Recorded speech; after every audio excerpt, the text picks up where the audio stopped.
Алып ұшқан сезім жетегінде жүрген Аяжан әлгінде болған оқиғаға сенер емес. Бақыттан толып тұрған ішіндегі дүниесі жарылып кетердей. Соңғы уақытта Әділжанмен доспыз деп жүріп, бұл достықтың махаббат сезіміне қалай ұласып кеткенін білмей қалғанды. Аяжан алғаш рет қалаға оқуға келген кезі базар маңындағы самсасынды пісірмелерді сататын кішкентай ғана дүңгіршектердің бірінен көзіне осы Әділжан түскен еді. Ол кезде қатты мән бермеген, тек жігіттің жүзі жылы көрінді. Бірінші курсты бітірген соң жазғы демалыста біраз қаражат жинамақ ниетте жұмыс қарастыра бастаған. Құрбысы Жұлдыз Аяжанды базар маңындағы асханалардың біріне даяшылыққа шақырды. Тағдырдың айдауымен бе, кім білсін, бұл сол Әділжан жұмыс жасайтын орын болып шықты. Жұлдыз жақын құрбысы әрі жарты ай бұрын осы жерге жұмысқа кіргендігі бар, сондықтан жұмысшылар мен бастықтардың бәрін танып алған. Түскі ас уақыты болған кез Жұлдыз Аяжанға қайдан барып тамақ алу керектігін айта отырып, анда көзі бақырайған бір жігіт бар, бала сияқты өзі. Аты Әділжан, барып судан маған тамақ салып беріңізші деп бетіне қарап жымисаң ұялып қалады. Барып, сөйтіп істеп көрші, деп қызық көрмек ниетте бір шетте Аяжанды аңдып тұрған. Аяжан Әділжанның қайсысы екенін ұғар емес. Бәрі өзбек жігіттері болғасын, көзі сығырайған ешкім жоқ. Артына бұрылып, Жұлдыздан қайсысы дегендей ишарат білдірді. Жұлдыз басында кішкентай шошақ малақайы бар жігітті нұсқады. Кешіріңіз, маған түскі асымды салып бересіз бе? Дегенде бәрі жалт бұрылды. Аяжан ұялтамын деп өзі ұялып қалды. Әділжан өзі жасаған палауын және үстіне бонус ретінде мантысын қосып беріп Аяжанға ұсынды. Рахмет деп жымиған Аяжаннан Жұлдыз айтқандай Әділжан екі беті қызарып, көзін төмен салып, ұялып қалғаны рас. Рахметті қабылдағандай басын изеді. Барлық даяшылар бірге отырып түстенетіндіктен мантысы бар Аяжанға бәрі қызық қарады. Шыдамағандар, неге саған манты қосып салып берген, бізге жоқ, деп ауыздары бұртия кетті. Сол күннен бастап Әділжанның Аяжанға көңілі басқаша болды. Оны әр салған тамағына бонустар қосып беретінінен байқалды. Әділжан мен Аяжанның ортасында үлкен достық пайда болды. Қалжыңдары да көбейіп, таңертең келе салысымен бір-бірін іздейтінді шығарды. Екеуінде де бала көңіл болғандықтан ба, бастықтардың көзі тая бере ойынға көшетін. Күннің аптап ыстығында бөтелкеге су толтырып алып, екеуі бастап су атысады. Аяғында тіпті келген тамақтанушыларға дейін су шашышып ойнап кететін еді. Сабақ басталар уақыт аяғасын, жұмыстан шығатын күн де жақындаған. Аяжанның көңілі Әділжанды қимады. Бірақ бір қалада болғасын, бір-бірін жоғалтпастыққа көрісіп, сөйлесіп тұруға уәде берісті. Әділжан мен Аяжан күнде уәде етілгенде хабарласып тұрды. Кешкілік Аяжан сабақтан шыққасын, Әділжанмен кездесетін. Достықтарына біршама уақыт болғасын, Аяжан Әділжаннан осы сен ұнатқан қыз бар ма? Деп сұраған сұрағына, я, бар, дегенде неге екені белгісіз Аяжанның көңілі түсіп кетті. Түсініксіз қызық күйді кешті. Ішкі дүниесі құлазып сала берді. Ол кім? Әділжан Аяжанның көзіне тіке қарап жымиды да, ол сен, бұзық қыз. Сен маған алғаш көрген кезден бастап ұнайтынсың. Мен сенің барлық қылықтарыңа ғашықпын дегенді естіген Аяжанның жүрегі қатты дүрсілдей жөнелді. Әділжан көптен күтіп жүргендей Аяжанды қапсыра құшақтай алды. Осылайша сезім жетегімен аспанда қалықтап жүргендей күйді кешті. Алдағы ғұмырларында бір-бірінсіз елестетпеді.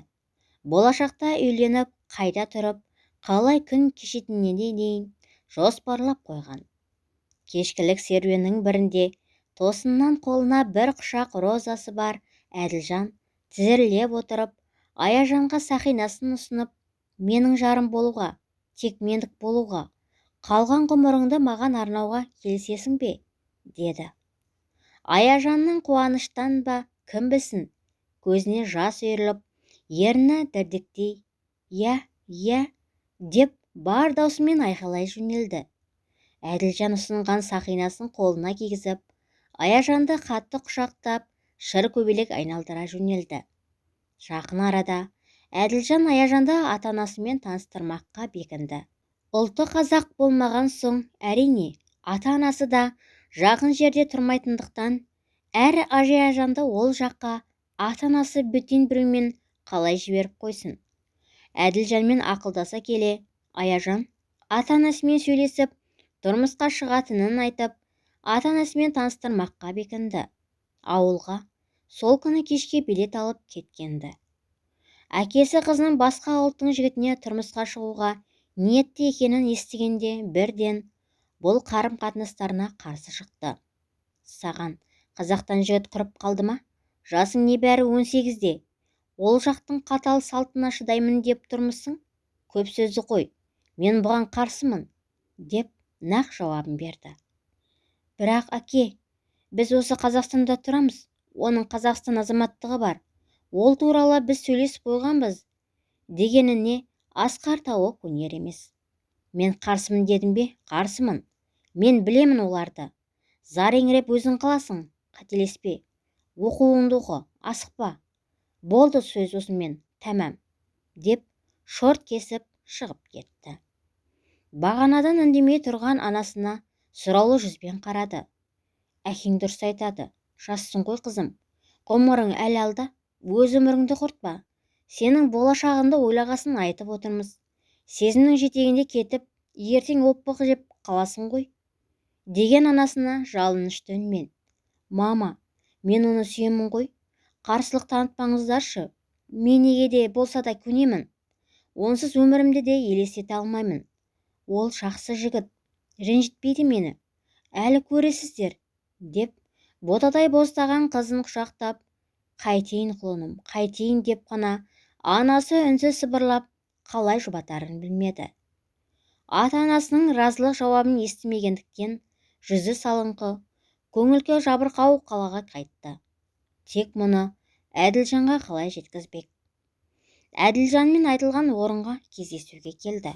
Бірақ оның қарасы көрінбеді. Телефоны сөндірулі. Біраз күтіп, келер болмаған соң көңіл күйе түсіп қайтты. Түні бойы хабарласты. Телефоны сөндірулі. Уайымнан таңға дейін көз іле алмаған Аяжан Әділжанның жақын досына хабарласты. Оның анасы аяқ асты ауырып, ауруханаға жатып қалғанын естіп, кеше отанына ұшақпен ұшып кеткенін естіді. Жүрегі бір жамандықты сезгендей жаман күйді кешті. Әділжанның бұл кетуі екеуінің тағдырларын күрт өзгертетінін кім білсін. Кешкілік жергілікті емес нөмірден қоңырау түсті. Бірден Әділжан екенін түсінді. Телефонды қуанышпен көтерді. Жаным, қалың қалай? Ренжіме, айта алмай кеттім. Аяқ астынан кеттім, деген Әділжанның ақталуына, жақсымын, анаң сауығып кетсін. Жоға, ренжімеймін. Анаң қалай? Қазір тәуір. Тек мен біраз уақыттан кейін қайтамын. Жағдай солай болып тұр. Сүйемін. Өзіңді күт. Кейінірек хабарласамын, деп асығыс телефонды тастай салды. Түкке түсінбеген Аяжан қайта қоңырау соқпақ болды да, ішінен ертең хабарласамын, сөйлесе алмаймын деді ғой деп өзін тоқтатты. Бірақ ертең де, басқа күндері де қоңырау соғылмады. Аяжанның шалған қоңырауы бармады. Әділжаннан түк хабар жоқ. Аяжанның көңілі де, зауқы да ештеңеге соқпай, бар ойы тек Әділжан болды. Арада 3 ай өткесін Аяжанның телефонына Әділжаннан қоңырау келді. Әділжан Аяжанмен кездесу керектігін түсіндіріп өтті. Кездесу орнына Аяжан асыға жетті. Әділжанның әрі қарап тұрған сұлбасын көріп, жүгіріп барып құшақтай алды. Бірақ бұл құшақ Әділжанның суық жүзінен үзілді. Аяжан, тыңдашы, тек мұқият тыңда. Мен сені сүйемін, бірақ Менің ата-анам басқа бір қызбен атастырып қойды. Мен қарсы шыға алмадым, анам мұны көтере алмас еді. Деген сөзін түкке түсінбеген Аяжанның жүзінен бағанағы қуаныштың табы да қалмады. Не деп тұрсың? Қалай? Атастырылдың дейсің бе? Бұл не сандырақ? Ал біз ше? Сен сонда біздің махаббатымыз үшін күресе алмағаның ба? Онда сүймегенің ғой. Бәрінің өтірік болғаны ғой, деп тоқтамай көзден аққан жасты екі жеңмен кезектесе сүртіп, кері бұрылып жүгіре жөнелді. Көзінің жасы да, өзі де тоқтай алар емес. Тек Әділжанның «Аяжан, Аяжан» деген дауысы алыстап кетіп бара жатты. Арада 5 жыл уақыт өткен. Аяжан оқуын бітіріп, тұрмысқа шығып кетсе де, жүрегіндегі Әділжанды ешқашанда өшіре алмады. Тек өзінің тағдырына жазылған азаматын сыйлағандықтан сүйетінде кейіп танытады. Бірақ жүрегі басқа деп соғады. Кейде сол жолдасына сондай әділетсіз сияқты көрінетін. Сүймейді, бірақ алдап өмір сүріп жатқандай. Бастапқыда Аяжан сүйіп кетемін деп тұрмысқа шыққанды. Бірақ өзін алдаған екен. Араларында бала болса да, бұл жүрек құрғыры Әділжан деп соғуда.